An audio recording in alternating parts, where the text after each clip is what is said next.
IFM News. IFM News. IFM News. Lokal. Agpao ti mga aldaw dito Ilocos Norte dito mang mukbukal ti Metro Pacific Tollway Zone MPT Sitor of Luzon 2026.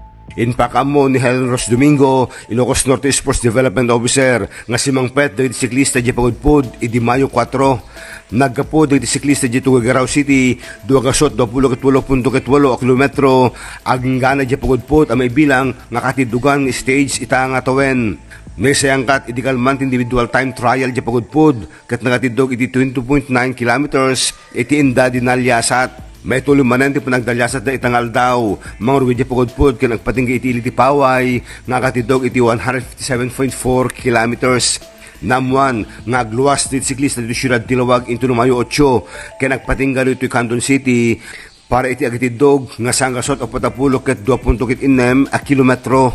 Maragsakan met ni Gabon Siliana ta Marcos. Gabot umabot til magasot dagiti mangmukbukal Tour of Luzon pakiramanan dagiti siklista nga South Koreans, Malaysians, French, Russians, Syrians, Indonesians, ken British.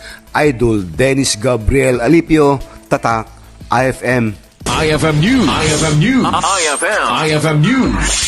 Lokal.